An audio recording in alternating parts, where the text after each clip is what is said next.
What's up, YouTube? So it's not long until we're getting a brand new Marvel Cinematic Universe film. Not Guardians of the Galaxy because that's next year, but it's not long until we get Doctor Strange, and not long until we get Thor Ragnarok, which I am incredibly excited about. Weirdly, considering I didn't really like the first two Thor films, just because I'm excited for all the world building that they are going to do in these films.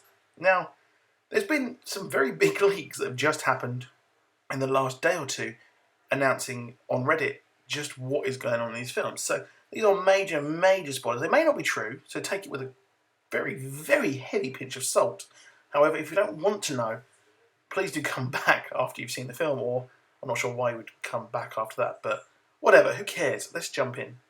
Right, so let's start off with Guardians of the Galaxy 2. So the major, major things are, obviously we know that Ego is possibly going to be the big villain in the Guardians of the Galaxy 2. However, apparently, it turns out that Aisha is going to be the main villain, actually. So that is pretty crazy. And we know that Ego is obviously the father of actual Star-Lord in this movie as well, which is crazy to think, but that's been released. I wish I didn't release that, but it would have been a nice thing to see or find out in the film that the perceived villain is your dad, which was very, very weird, a very weird thing I think for them to do at Comic Con, but it did give quite a lot of kind of hype I think for the movie.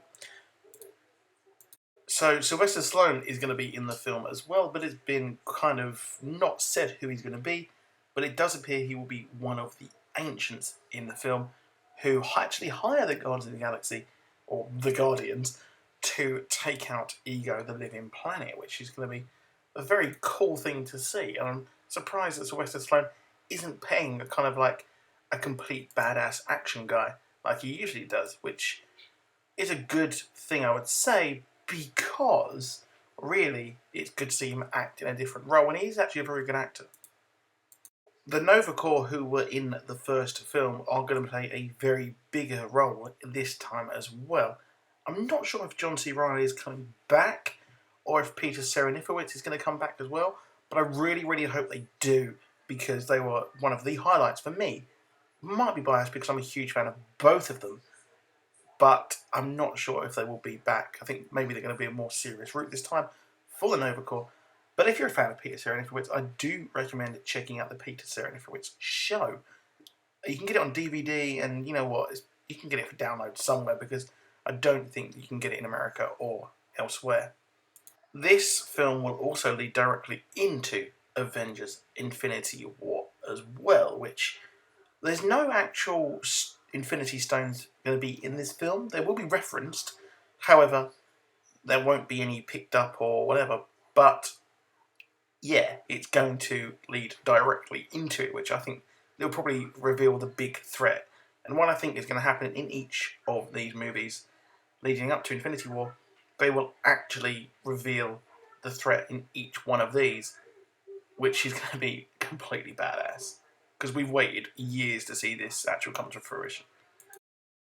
So far, Doctor Strange is positively testing positively very well, which is very, very good. And to be honest, yeah, they really could put out anything, and I think that critics and people will love it compared to the DC expanded movie universe at the moment. But it's good that it's testing well because it is a very odd film and isn't a very well known hero in the Marvel universe.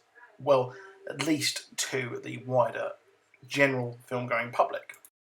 So the first movie, or well, the first movie for Doctor Strange, will take place during the actual whole Marvel Cinematic Universe.